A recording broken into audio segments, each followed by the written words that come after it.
Hey everyone, it's Kat. Today I'm excited to share with you my new planner setup and journal setup. So it's been about a week since the new year when I moved into these two notebooks. So firstly, what's the difference between a planner and a journal? At least between my planner and journal. So my planner is more future focused. It's for logging down what will happen. So things like upcoming events and birthdays.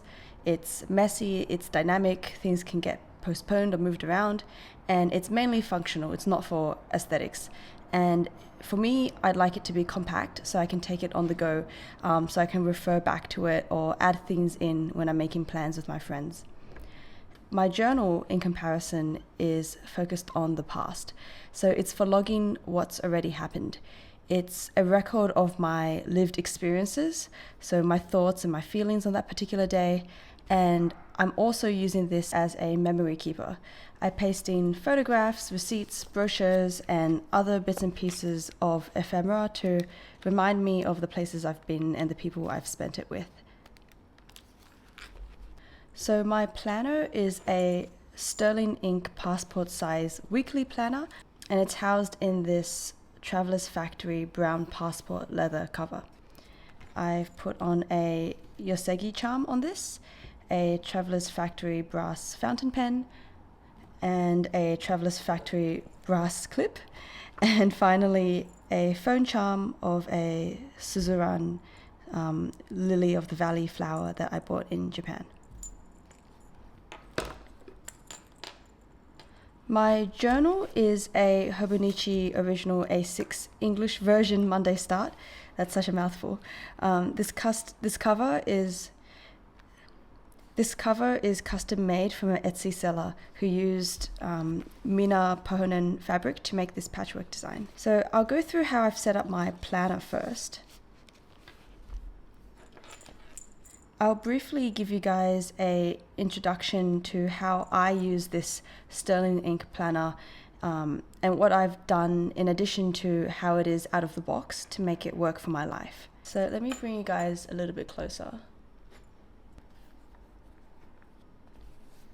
So the sterling ink common planner comes in this lovely dark green colorway, which I think pairs so nicely with this also darker brown leather cover.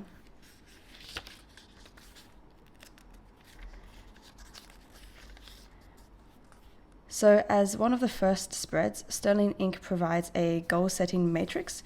I had to YouTube this to understand how it works, but basically on the left-hand side, you have 4 columns where you can put in categories or the type of goal that you want to achieve. In the same row, you can add in a bigger picture goal, and as you move across the page, it becomes incrementally more specific and a shorter time period. So an example is that I have an overall knowledge goal, which is to learn how to read Chinese so that I can read online comments. When I break this down, in the first year, I would like to read at least 500 new words. In the next half year, hopefully 250 new words. In the next quarter, month, week, daily, I've broken it down so that I learn at least 10 new words each week and 1 or 2 each day. And on the next spread is a full year on 2 pages tracker. So here I've started to use it to track my spending for my low buy year. One of my New Year's resolutions is to spend less on discretionary expenses like eating out, clothes, accessories, that sort of thing. So I find this to be really useful and quite encouraging because you can see your whole year at a glance. And for goals like that, which are more consistent efforts, where one particular day of spending a lot might feel like you've derailed the whole thing. Something like this, where you can see everything at a bigger picture, at a bigger glance, I think really helps you stay consistent and stay motivated. So the next few pages are quarterly pages. So this one's from January to March. This one's April, June, quarter 2, quarter 3, July, September, and quarter 4, October, December. And I love this visualization.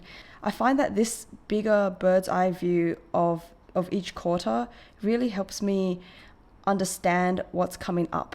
So for example, in September, I will be running a marathon. And so my priorities leading up to that month is to start training for that marathon. And it gives me a heads up of what's coming up and what I need to start preparing. Other examples are that in 2025, I'd love to participate in a Ren fair or like a medieval festival. So I've put down in pencil like Winterfest, Newcastle Medieval Festival, Blacktown Medieval Fair, things like this, so that when that month comes around, closer to the date, I can start to search and book these events. But in this way, I can remind myself early and things don't always feel so last minute and out of my control. It's also a good idea of where my focus and effort should be in each month or quarter, so I can know what to say yes to or what to say no to if anything comes up last minute. So I haven't really decided what to track on the right-hand side, but some ideas can be step counts, sleep scores, or any other habits really.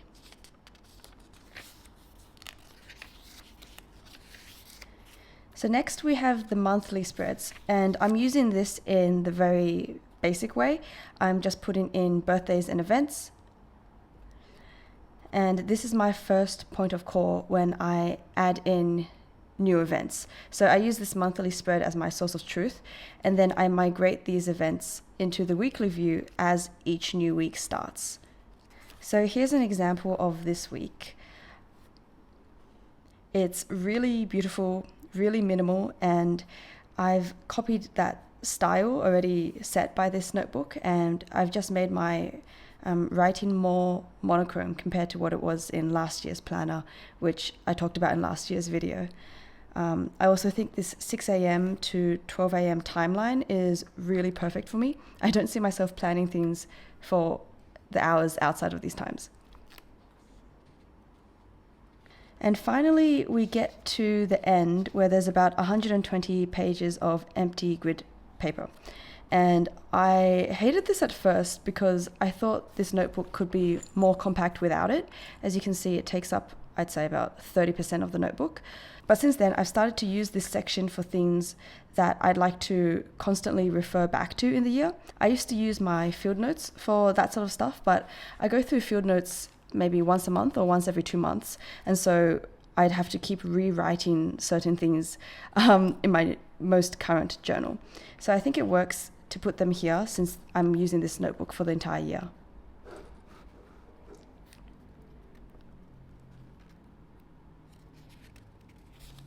So what I've firstly put in here is my rules for my low buy year. And it's essentially a challenge where I'll be trying to spend more mindfully. I've put here hard no's, subject to real need in brackets. So things like clothes, accessories, books, and stationery over $20. These are the categories that I should really try not to buy anything in. And after that, I have tried to limit discretionary spending to around $300 a month. And here I've put cafe food and drinks, restaurant takeaway, and anything that's not a necessity. It's not a refuel of something that I need replaced, but it's aligned to another 2025 goal. An example of this is I went and bought some stationery for my Chinese learning, and learning Chinese is one of my other 2025 goals. And so I justified this purchase because I thought it was sort of necessary for one of my other goals. So that doesn't count as one of my hard no's. And over the next page, I've put down an itemized list of the expenses of each month. So here is basically each individual transaction that I've made. I've put in the date here. So this coffee was bought on the 1st, washi tape on the 3rd, highlight on the 3rd, flashcards on the 3rd. And I'll basically total up the amount for the day and then add it here in my overall weekly tracker, which I showed you in the front of the notebook. And on days where I haven't spent anything at all, I will use my Tombow highlighter to sort of highlight that entire day. And so after that, I've left about 12 pages blank for the next upcoming 12 months. And now I get to my favorite part of this journal. So one of my New Year's resolutions was to have a more positive mindset. And I started this gratitude journal to try to fix my habit of being a sort of pessimistic person who's also quite harsh or hard on herself. And I try to write one entry each day. So I have the date on the left here. And so far, since I started this gratitude journal, I've journaled in it every single day. It's been pretty helpful, I'd say. I think there's enough pages at the end of this notebook to house everything that I need to say for the year and all my gratitude journaling for the year, I hope. If I get to the end and I need more space, I'll think of some other solution. So that was my planner. I'd say it's pretty non-prescriptive. There's some basic guardrails, such as my yearly goals around not spending too much or learning Chinese, but I don't intend to do any monthly action plans or to plan out each month too prescriptively. I think I'm still quite young, and most of my proudest achievements have been things I've stumbled upon or said yes to on the fly, and not things that I've meticulously planned out. I think there's still a lot of life left for me to explore this way, and I want to keep things, I guess, open and flexible for now. Maybe in the future I'll plan out more if it's something that I really want to build, something specific, but for now this works for me. So that was my planner setup. Moving on to my journal. So this journal has been such a joy so far, and it's been so fun, like so fun. And I hope I can keep this up throughout the year. So I just have this Jetstream 4-in-1 pen slotted in here. In my first couple pages, I've left the monthly sections blank. And on the first page of turning the page to a new year, I've repasted my vision board here instead of my field notes. Once again, just thinking ahead that I'll probably use up that field notes pretty quickly, and I wanted this vision board to stay with me throughout the whole year. I've taken a section out of that field notes, the goals that I had written there, and then I've pasted it here. And here I've just written a quote from a Tumblr post that I saw. If I died and asked God to send me back to Earth to live another year, what would I most love to spend the rest of my time doing? And I think it's a pretty good way of framing my year and my yearly goals, rather than things that I have to achieve, framing it more as what would I love to do more of if this was my last year. So the next page after that, it goes straight into the daily spreads. How I've used this is that Hobonichi has a timeline on the left, and then this quite faint line at around 2/3 of the page, so that you can delineate how you use these sections. I've used the left as a general timeline of what I've done that day. So I ran at 9 a.m., visited the library at 12, etc. And on the right-hand side, that larger section, I've generally used it to journal about my thoughts and feelings, and I've covered most of them up here now just because some of it's a little sensitive. This journal essentially has two functions. One being a memory keeper of the events that I've done. I've also put the conditions of the day at the top here. And then the second function being a journal/brain dump of how I feel in the moment when I'm writing this entry down. And it's been really helpful journaling every day to better understand and process my own emotions. I'm thinking of doing a separate dedicated video on how this journaling has helped me.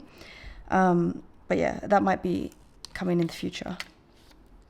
So today is the 11th of January, and tomorrow is actually my birthday. So I'm really excited to fill this out. I know I'll be getting a cake, and I booked a coffee factory cafe restaurant place. So I'm sure I'm going to take lots of photos and things that I can paste in here. And finally, how I've decorated this daily journal. I've used some crayons that I bought quite a while ago. I've kept it in this Kawako brass case, and they fit so perfectly, which is so cute. I chose some colors that I personally really like, but as you can see, I'm missing like reds and pinks and things like that, but it's been enough for me to do some basic doodling. So I drew my outfit here. I drew some of the matcha that I ordered when I went to this cafe, some biscuits that I bought. I've also spent some time to print out some photos. So at the end of the week, this was Friday, I printed out my favorite photos of the week and I just pasted them in here. So I ate a chocolate cookie and croffle with my partner and took a photo of my iPad, Kindle, and my journal.